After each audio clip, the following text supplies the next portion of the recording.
So, with no further ado, I would like to introduce our first speaker to you, who will be joining us on screen.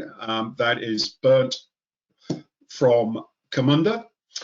Bernd at heart is a software developer who has been innovating process automation deployed in highly scalable and agile environments for industry leaders such as T-Mobile, Lufthansa, ING, and Atlassian. Bernd has contributed to various open source workflow engines for more than 15 years.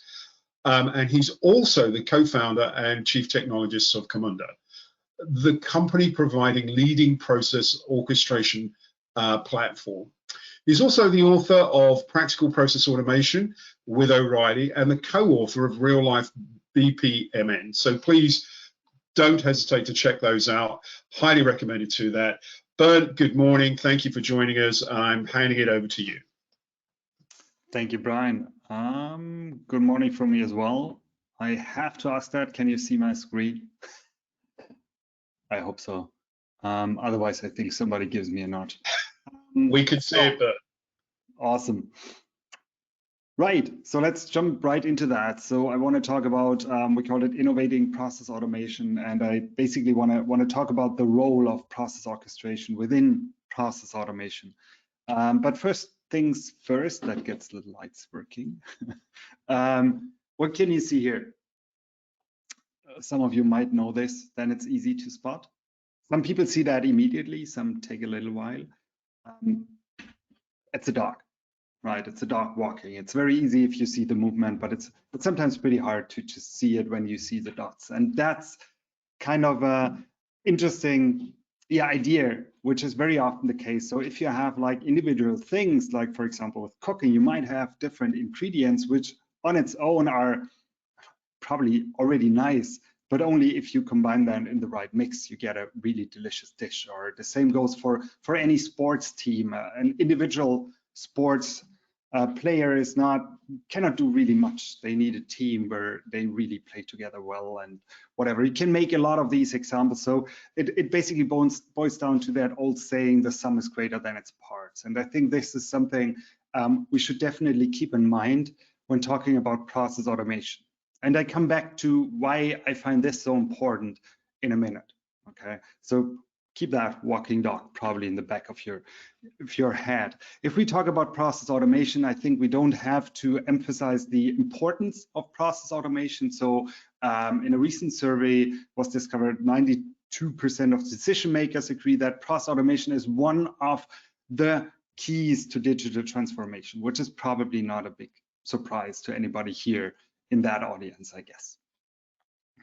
So let's look at an example, and let's probably also make the challenge more tangible by that. And this is something I discussed with a customer 4 weeks ago or something like that. So recently, it was a bank, a global bank, and they were basically telling me, okay, we looked at our competition, which is already a good thing to do, probably to see what they're doing.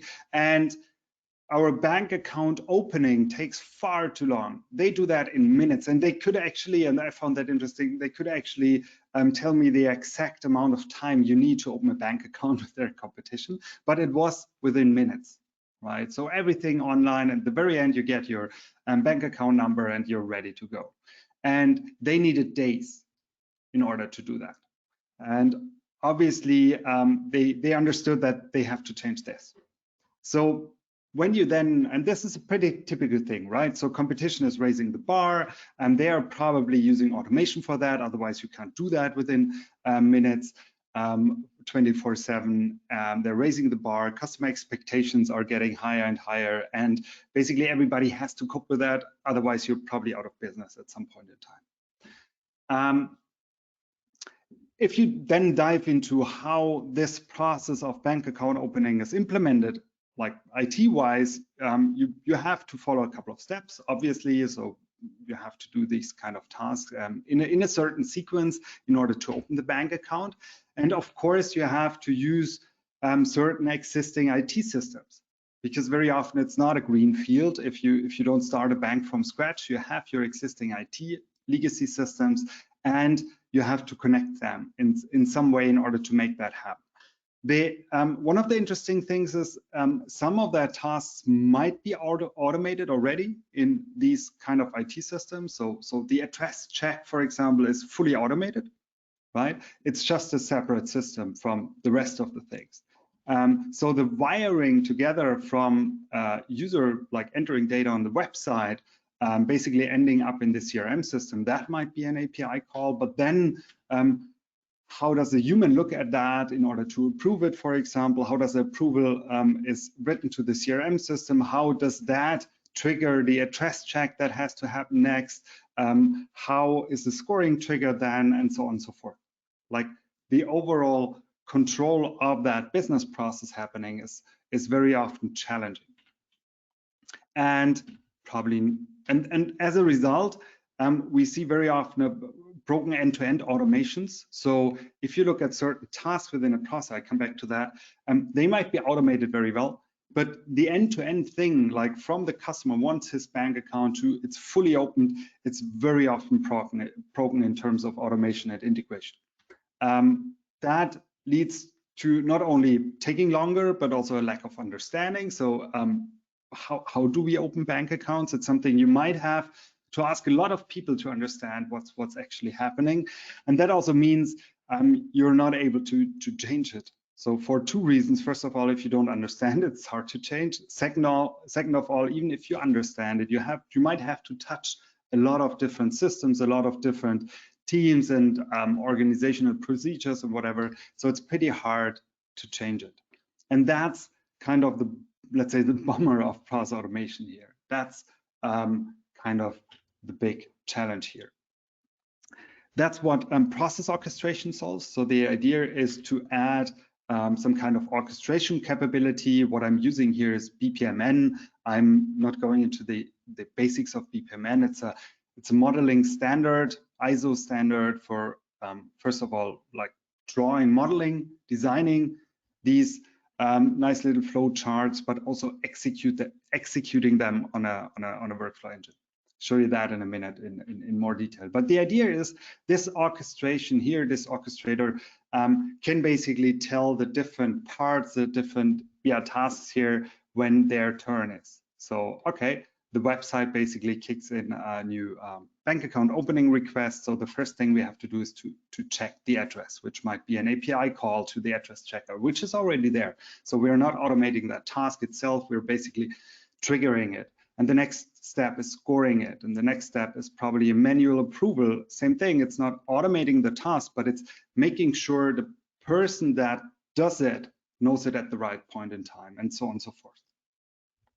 Pretty obvious to some extent, but that's, process orchestration. So it's orchestrating, it's coordinating the different tasks here. One thing that took me a while to understand when I explain process automation to people is that there seems to be sometimes a misunderstanding here. So very often two things are actually mixed up. The one is like automating certain tasks. So when I say process automation, and that's why I emphasize on process orchestration so much. When I say process automation, a lot of people think of, oh, it's a fully automated process. No human does anything, so it's really running through end to end. And that's not necessarily true. So we might still have humans involved. So we might still have some things being not automated, but we want to automate the control flow of it. And that's a different thing than automating the tasks. Like I could hook in an AI-driven system to do an automatic approval that would automate that one task, but still I have to do the coordination of when should that happen in the overall process. And that's a really fundamental different thing, automating like one task and automating the orchestration part. And I find that important to keep in mind. So automating the task, automating the process. So for example, RPA, robotic process automation, is a pretty hype topic. It's on the decline to some extent, but it's still, I think, very well known. And RPA, for example, automates tasks. That's a catch in the name. It's not robotic process automation. It should be robotic task automation, because you can automate one task because you can then like automatically control or steer a user interface to do one thing instead of the human. But it's not built to orchestrate end-to-end business processes. Okay, important distinction here. Cool. Then if you want to do that orchestration, one of the big challenges here is that you have really a diverse set of endpoints typically. So it might be humans you're talking to, so you need a user interface, a task list, or whatever. You might push that to Slack nowadays, or Microsoft Teams, or whatever it is, or it might be a simple web interface. So you have to integrate the human in a way, but you also have to talk to a lot of technologies, like, for example, messaging, or it might be a SOAP or REST web service. It might be something really proprietary, especially if you talk to mainframes or whatever. So you have all these kind of different technologies you want to integrate here, which is very often the big problem when you do end-to-end processes, especially in legacy environments. Okay, I talk about solutions as well in a second. I just wanted to open up the thing. If you look at us, for example, Camunda, if you know the product a little bit, one thing we kind of our USP for quite a long time now is that we allow to plug in any endpoint, because we're basically saying, okay, whenever you have this orchestration, this model, what you can do is you can define, or you can write a little bit of programming code in order to glue that to different endpoints. And I'm not sure how much of developers we have in the audience. I still like that slide in a way, because it shows how easy it can be. That's a bit of Java code where, for example, you can open up a REST endpoint whenever that is called, use the API to the workflow engine in order to create a new process, customer onboarding process instance, hand over some data, and that's it. Okay, it can be that easy. Same thing if you want to call out to a CRM system, you might provide a little bit of code in order to do that. And I'm coming back to that in a second. So there are also connectors you could use out of the box. But the beauty of this is that you're not constrained. So if you have your core banking system in whatever weird technology it was written, whatever, 30 years ago, you can integrate that. It cannot be a dead end, because there's always a solution to connect to it. And that's actually very, very powerful. And especially if you look at core business processes of an organization, like bank account opening, it's a core process. If the people are not opening bank accounts anymore, the bank will have a problem relatively soon. So this is really core. It might happen at a big frequency, especially for a global bank. I was surprised how many bank accounts they open on a daily basis. So that was a 4 or 5 digit number. So it's happening very frequently. So it has to work properly in a way. Okay, I always like to show a little bit, at least. I will be very quick because we don't have much time here, but I just have to find it. There it is. So what I have here is a demo, as an example, which is also in GitHub, so it's available. You can play around with that yourself. So I basically modeled a small onboarding process where I receive the customer order, then score it, then it's manually approved, and depending on the outcomes, either accepted or not, right? And this is BPMN. That's what I said earlier on. It's an ISO standard to define these process models. In the background, I'm not going into all the technical details. It's simply XML. So nothing magically here, and we could adjust that. So I have that process already running, but just to give you an idea, you could now model more powerful things, like saying, okay, if that takes too long, for example, the approval, I want to, no, I don't end the process. That's mean. I want to do something else. I could do, for example, something like, what do we do? It's too early to be super creative. I escalate something and then I'm done. But I could do that, for example, in parallel. That's maybe something interesting. And then I have to get rid of that panel here. And then I can say this, does that every like in a cycle for 3 times with a delay of period time 5 seconds. So we should be able to see something. So I adjusted the process. What I can do now, this process, it's executed by workflow engine, so I can deploy it, for example. I'm using the Commander 8 SaaS here. So it's a SaaS environment, which you can also sign up for an account, and then you have a cluster running in our SaaS environment with a workflow engine, for example. So there are cluster IDs, credentials, and so on and so forth. So I can deploy to this. Let's do that for a second.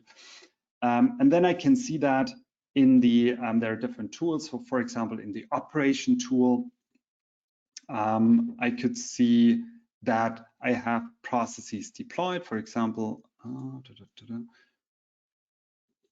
what is here going on? Hang on a second, right? So for example, I had my onboarding in a version 1. I did a test drive earlier on before that talk, and I have now that second version of the process I have just deployed.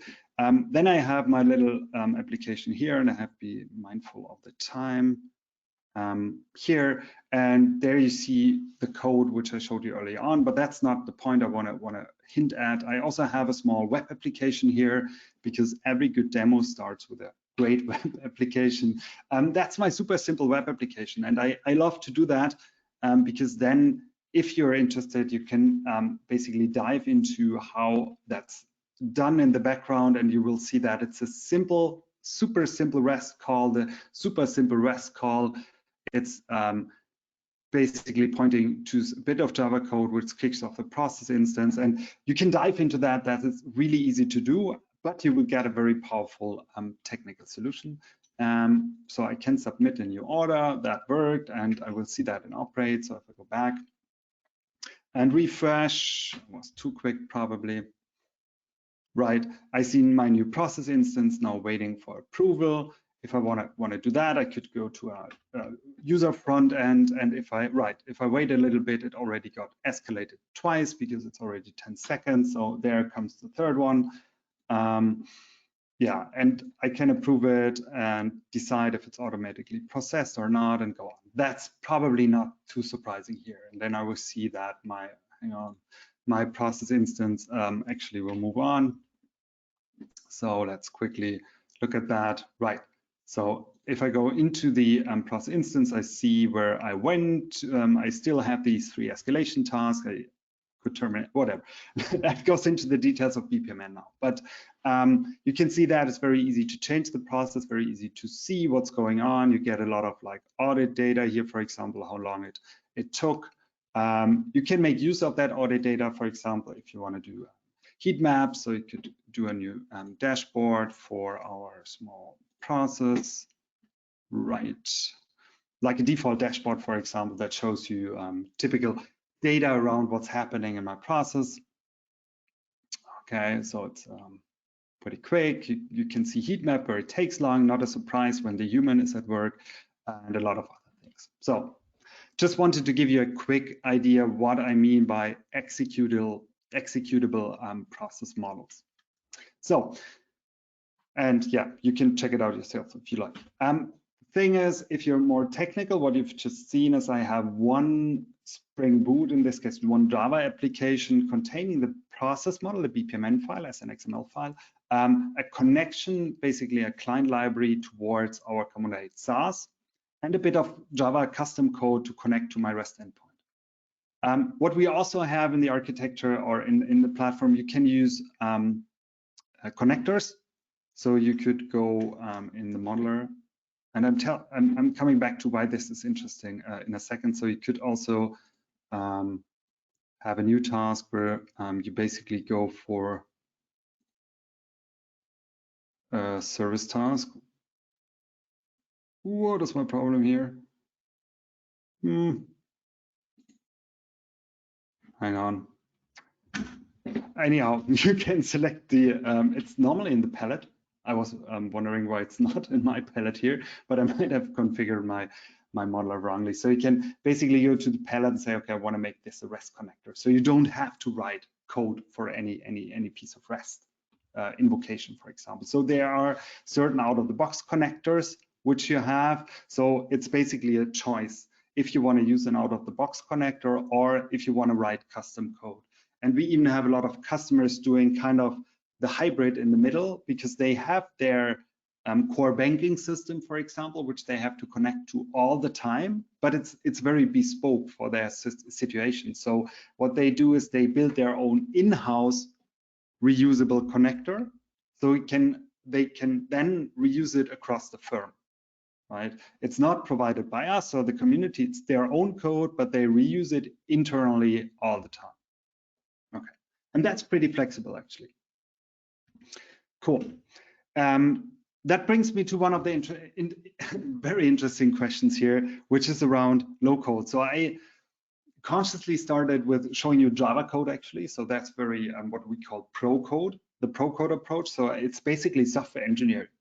And if you're a bit into software engineering, you saw details like it's a unit test, automated unit test. It's a Maven project, so you can, like, using the normal CI/CD continuous delivery pipeline you're using, and so on and so forth. So it's pretty using all the best practices from software engineering, but it's software engineering. If you don't have a software engineer, it might not be for you there. At the same time, we have these connectors. So we are also moving a little bit into that low code space. And the way we're seeing that is, one of my colleagues once said, we need to show a knob, because the knob is something you can dial in or dial out, and in order to make that visual. And that's actually what marketing did out of that. But I like the slide. It's kind of the Camunda radio. It's kind of, you can tune in or dial in low code as much as you need. And that's basically our vision. We're coming from the pro code end, where you can write anything in code, whatever you like.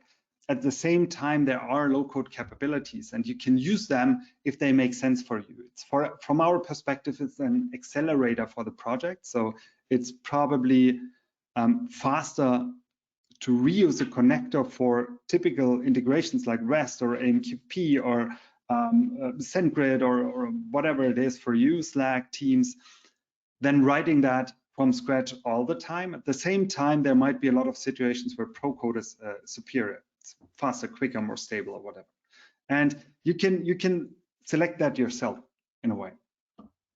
And the way I'm thinking about that is like, okay, there's so many different types of process automation products out there, and they differ really in complexity. So if I look at bank account opening or order fulfillment or order provisioning, or there are a lot of these examples which are really core business processes which are super critical for the organization.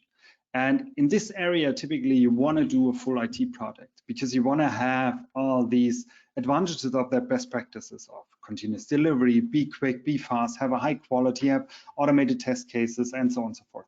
There are a lot of good reasons why you want to do that for these core processes. So I think that's not a question. At the same time, there are other types of processes. So at let's say the other end of the spectrum, you might have very simple automations, very simple integrations where probably an individual does something. So probably a silly example, but I do my own call for paper handling with a mixture of Airtable and Zapier. It works pretty well for me. I set it up for myself, right? That's a very simple project. It doesn't have a high degree of governance or quality assurance or whatever, but I don't care, right? It works. And we see a lot of these automations as well, and they have their space in the organization. And on the extremes of the spectrum, it's relatively simple. So Camunda would definitely be here, and something like what I just said, Airtable, Zapier, a couple of others are definitely here. But the interesting part is also in the middle. We see it's not a binary thing. It's not your complex or super simple. We see a lot of projects in the middle where they might not be that core, they might be a little bit smaller, they might be not that critical, but at the same time, they have these requirements that make them a little bit more complex. But a full IT project can often not be either justified or not staffed. I think that's one of the big problems nowadays. You don't find that many software engineers as you would like to. And that's why you also see a variety of different people and skills now. Like it might start with a business person doing something themselves, or these what government calls a citizen developer, or power users. At the same time, from the other end, we are coming from the developers, like principal or senior developers. But we also have other roles like career changer, for example.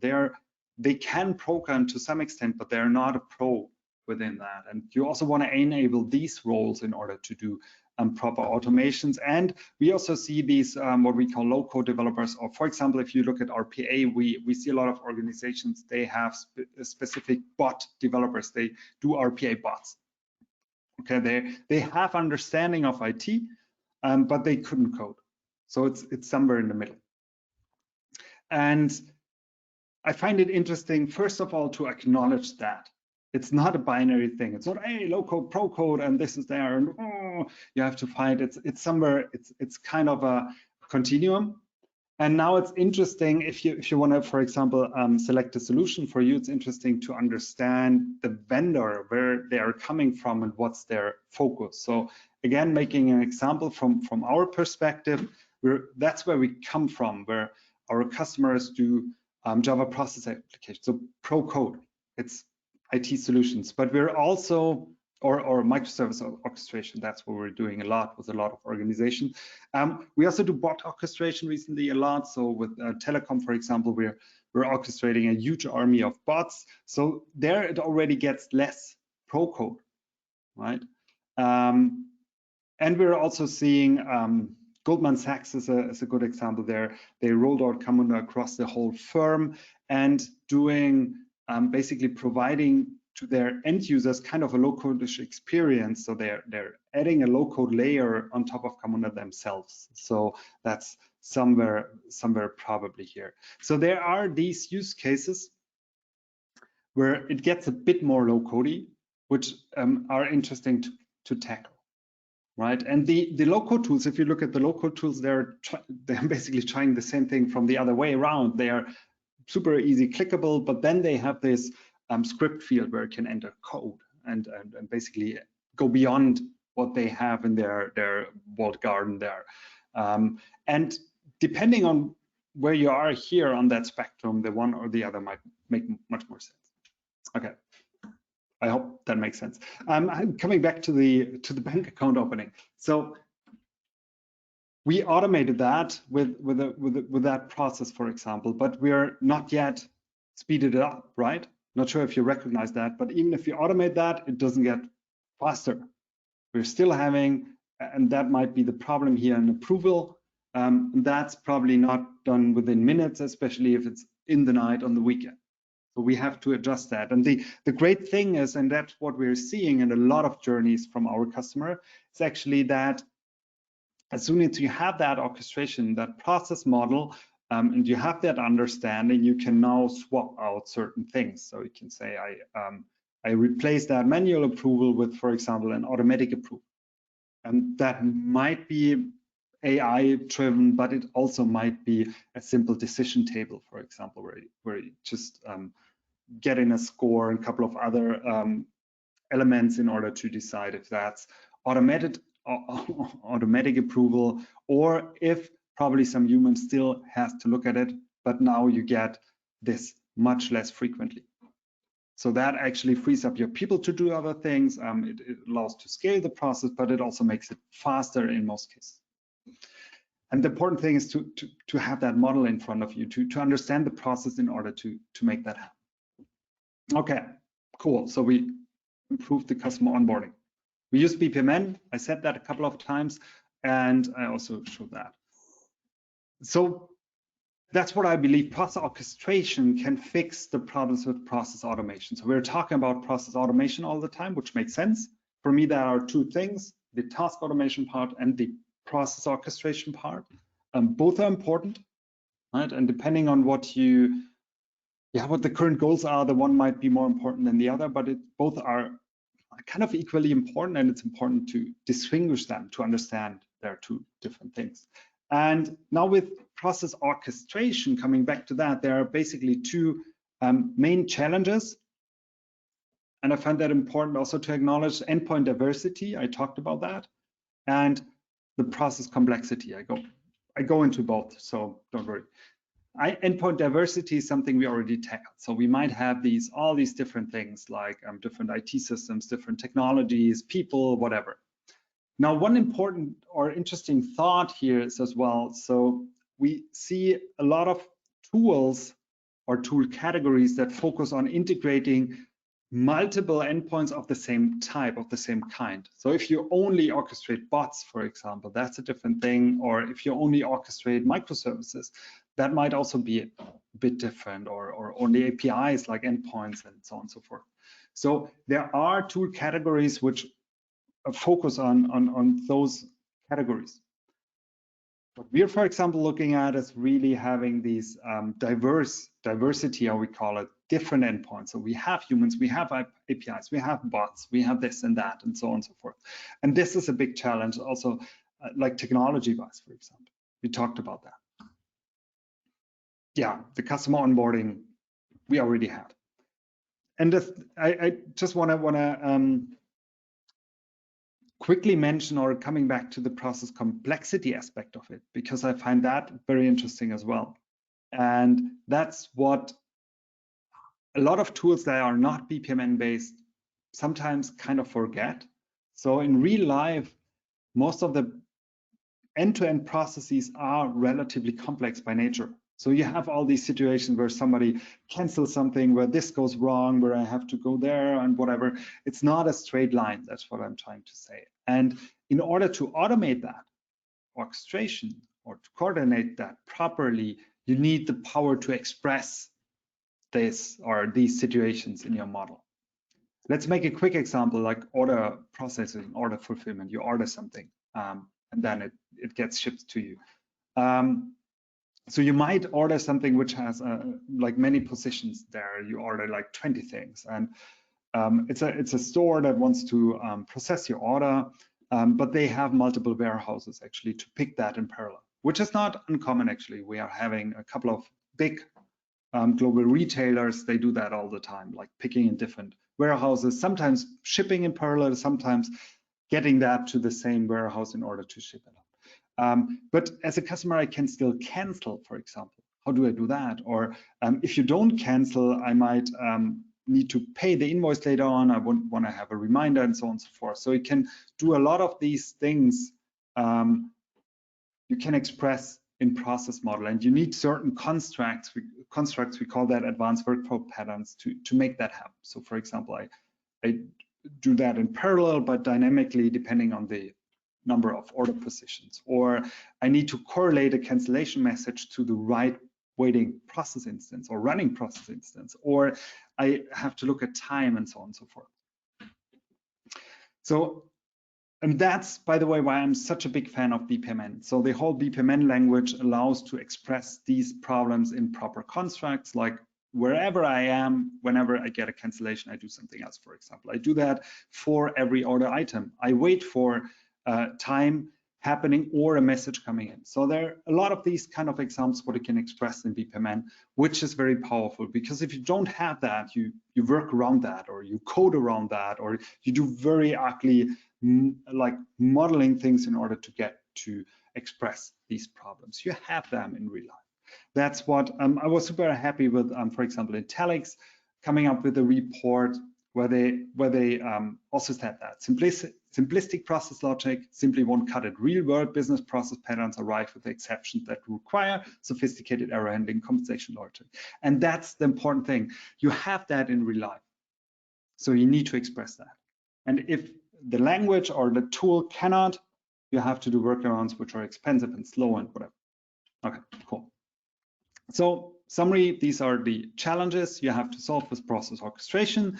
And just also kind of a summary, you have these different tools, and I'm opening them up all at once. So you have different cool categories at the moment, which makes the market complex to select something properly. So RPA, for example, task automation. Microservices orchestration, very much focused only on microservices. iPaaS only on endpoint integration, for example. And I try to get across what process orchestration brings to the table. So the whole coordination part of the different things, very complex flow logic and the diverse endpoints. Yeah, and also I hope you get a better idea of how that also like differentiates from the other categories. We skip that for the moment and that as well. So if you want to get started, you can simply sign up and try it out. So we have a couple of get started guides. You can get a free SaaS account immediately. There are a couple of ways actually to do that. So that's always my recommendation. People very often, very frequently ask me, okay, that sounds interesting. How can I check if that is for me? Do a small, quick proof of concept, either yourself or probably together with a consultant or with us, where you automate, where you orchestrate a small process, for example, in your environment where you get a good idea of what it does. And that's normally doable within, depending on what you do, hours or days. So it's not a matter of weeks or months. Thank you very much. Let's see if Brian is still there. He is. I am still there. I've been fascinated, Bernd. Thank you so much for a wonderful presentation. Really enjoyed that. And we have some questions to go through, which I'm really pleased to see. And to the rest of the audience, if you're out there and you're a bit shy about asking questions, please remember, nobody can see you or hear you. Please just submit your question. You've got a great opportunity to interact with one of the world's leading subject matter experts in this space. So if you have any of those questions, continue to get them in. So Bernd, let's start by driving straight into this. And I think one of the things which is always top of mind for the people that sort of look at these and want to get involved in it is where are the real world examples where people are doing process orchestration well? What are they doing exactly, and why, in your opinion, are they doing something really well that everybody should be paying attention to? So there are different types of automations. That's probably the first thing. We can go back to this slide. There's one slide which I think shows that relatively well. So there are these different types of automations. And what I'm looking at, so that's what I can speak to most, is actually that, let's say, the right-hand side of that slide. And if I look at that, it's very often really core processes of organizations. So bank account opening was one. We have that generically as customer onboarding. So whenever a new customer comes on, that's for banks, it might be bank account opening or credit card issuing. For an insurance company, it might be issuing a policy. For a telco company, it's actually get a new customer on board and probably send them their SIM card or provision them on the network or send out a technician for fixed line. So these kind of I have a new customer are very, very typical. And my observation was that it seems to be a big focus of the companies because it's very early in the customer experience journey.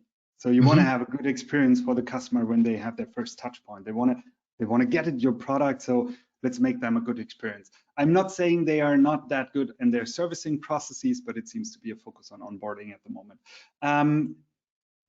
Other good examples are order fulfillment, for example. So we have Decathlon, for example. They're a sport retailer worldwide. They do the whole order fulfillment from you're in the web shop, you're ordering to you get your parcel at home thing. And we do that for Zalando as well, so a couple of others. That's a typical thing. So these are also, I think, easy to visualize in a way.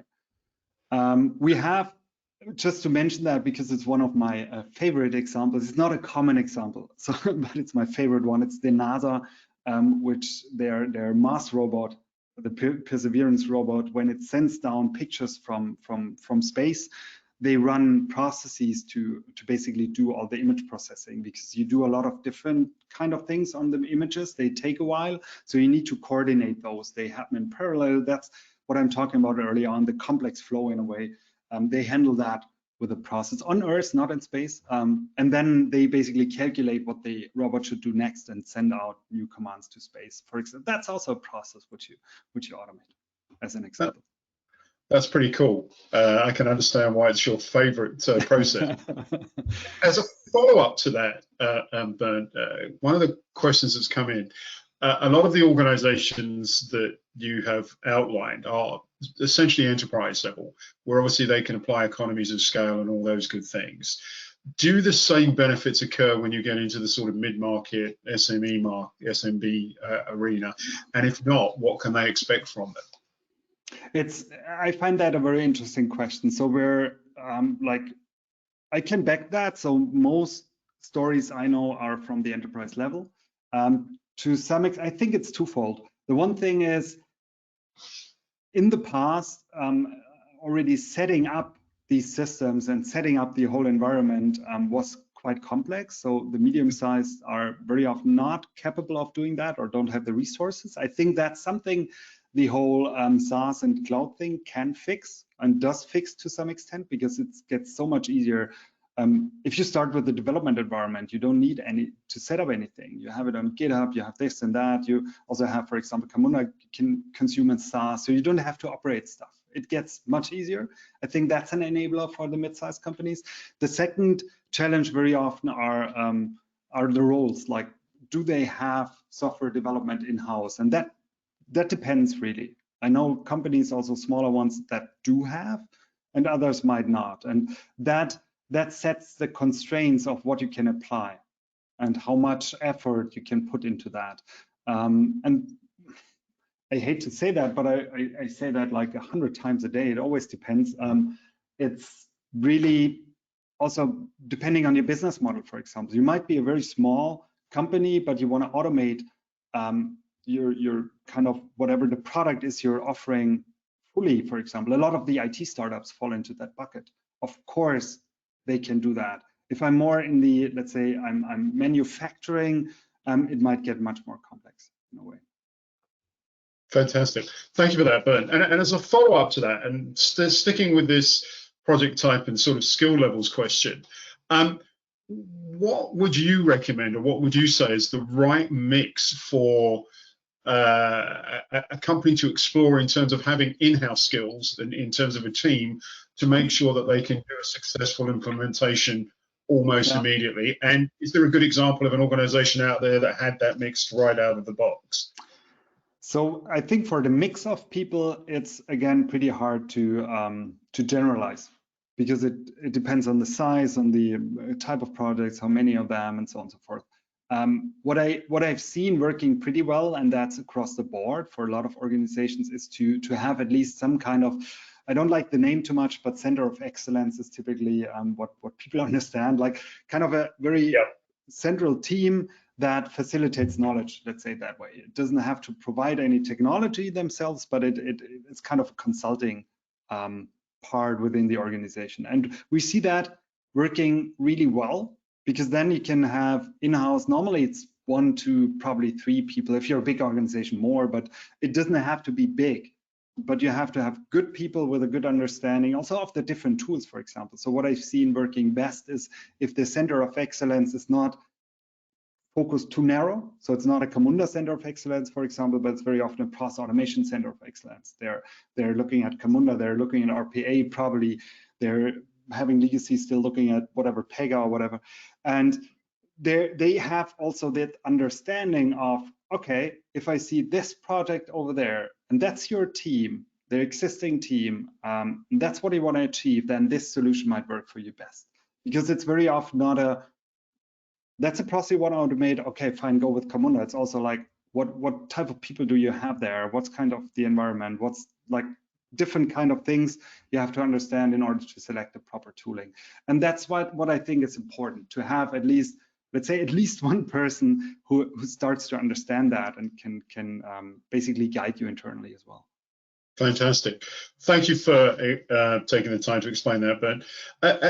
Moving on slightly into a more technical question, which I'm sure you just love first thing in the morning, but hopefully we'll give you a little bit of insight. When somebody is selecting a tool, why do they need or why would they need a special tool for orchestration when there are lots of RPA tools out there? Won't they just cut it? I mean, what's the mix? Okay. The RPA is interesting because it was quite hype over the last years, and we saw a lot of companies adopting that.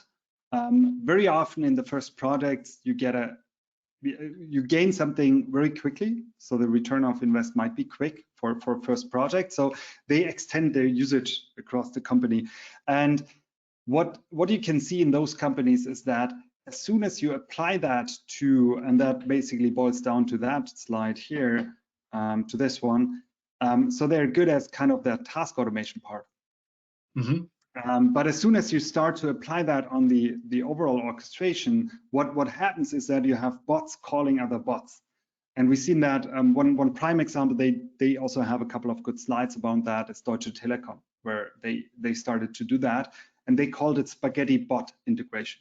So basically they automated the spaghetti they had before with people communicating with the bots, which led to a lot of chaos and hard to understand processes that are not easy to adjust.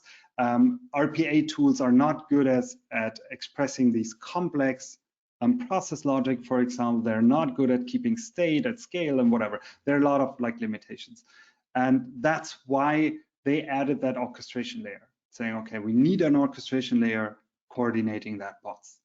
And it's kind of the same thing also if you look at other tools. If you look at the more low-code tools, they're very often missing again the expressing the complex where is it?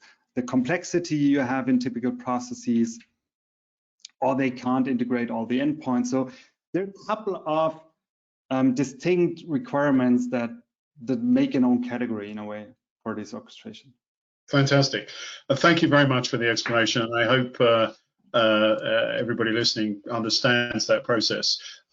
We always have a conductor in an orchestra, and there's a very good reason for that. And finally, Bernd, as part of this, because we're approaching the end of the timing, a quick question is, when should you use low code, and when should they prefer professional software development? It's a question that I'm sure you get asked a lot, and it's often a question that people really don't know where that point is, or what they should be looking for to work out what it means for them. Yeah, it's actually a question I discuss really regularly. I once wrote that, which I called the process automation map, which is, you can find that via Google easily.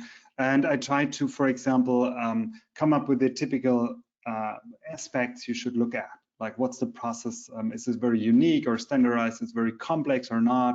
What's the scale you want to reach? Is it task or process automation, and so on and so forth. We're trying to revise that a little bit because I'm still iterating on what's the easiest understanding around the it depends thing, because it really depends on the process model. And the simplified version is really this: the more complex it is, the more critical it is, the more I would go to the pro code side, because then it's very often also obvious. If let's take the NASA example again, they're having a super high standard on quality, on what happens or not, and so of course it's software engineering, it's properly tested and rolled out. But the same goes for the typical core processes. We're also looking at, for example, payment or trading use cases, and you don't want to stop them in the middle of the night because of a weird thing. The low code part is very often not so critical. And it doesn't have to be bad. I mean, it also means you're probably putting less effort into that, or can let different people do it. I'm not even sure if it's less effort, honestly, but that's my opinion. But it means you can assign different people different roles on doing it. And that has its value, and not every process is as critical as that or as complex as that. And if it's simple enough, fine, go with that, right? And where it gets blurry is kind of the middle. And fantastic. It depends. Bernd, thank you so much for your time and input today. Really appreciate it. A fantastic opening session. And I know that this is early in the morning for you, so this is even better. I hope that the audience will make use of the opportunity to connect with you on social media. I'm sure you'll be happy to continue those conversations. And once again, thank you so much for joining us. Bernd's contact details are at the bottom of the slide there if you want to quickly note that. They'll also be on the on-demand variant as we move forward. Bernd, thank you so much, and I look forward to hearing you speak in the series as we move forward. Thank you, Take Brian. care. Have a great day today. See you around. Thank you. So, ladies and gentlemen, that was an insightful and energizing start to the morning from Bernd Rücker from Camunda. Up next, we have Oliver Mackel from Siemens, and highly recommend that you get back here at the top of the hour to hear Oliver speak. I've had the pleasure of hearing Oliver speak, as I mentioned earlier, on numerous occasions, and always come away from his sessions with something new to add to my ammo and armory, etc. So take 10 minutes or so to refresh and get back, and look forward to seeing everybody here at the top of the hour. Take care. Bye-bye.